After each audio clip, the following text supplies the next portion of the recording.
gambling. Hindi tayo magaling sa hindi tayo magaling mag-maintain. Ang gobyerno hindi magaling mag-maintain. At ang gobyerno ay laging kapag hirap iwasan ang pera. Di ba? Tingin ko, kinakailangan kapag naalis na natin sila, wag na natin silang papalikin. Hindi ba natin pinapangarap na ang lake, ang isustain niya ay ang mga maliliit na magsasaka na marami? O gusto natin isustain yung iilang mayayaman na? Wala na nga masyadong trabaho ang mga mangingisda. Ang mga mangingisda sa Laguna ay hindi po nanguhuli ng isda para ibenta. Hindi po. Para lamang po pansarili nila.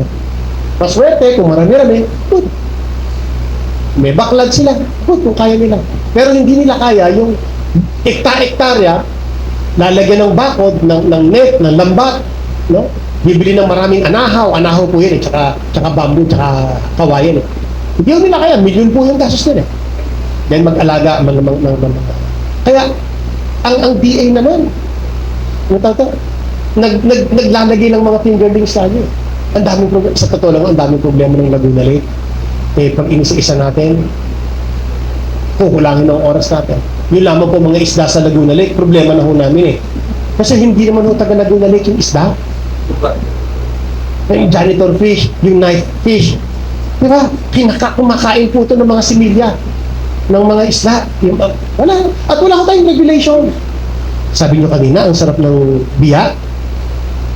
Tanong, meron mo bang regulasyon ang LLDA na bawal mangisda sa ganitong panahon?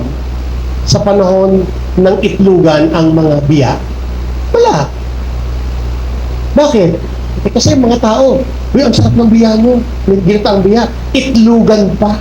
Tuwan-tuwa pa tayo Itlugan pa. Ang sarap itlugan ng biya. Sa ibang bansa ba, ganyan ang istorya? Hindi pwede. Yung pwedeng may season na pinag-aaralan nila, may season kapag panahon ng pangingitlog, panahon ng pagbubuntis ng mga isda, wala yan, off-season, bawal yan. At hindi lahat ng sukat pwede mo kunin, di ba? Sa atin, wala, labo-labo lang tayo. Di ba? Labo-labo, gawin yung gusto nyo, walang problema. Kumita mga general, yung mga mayaman, kumita kayo. Bakit ba mga general ng baka magalit sa akin ng mga retired generals? Kanya-kanya ko tayo. Ganyan ang naging estado ng Laguna Lake. Kung sino makikinabang, makinabang. Kung sino yung kawawa, kawawa kayo. So, it's about time that we have to stop this practice.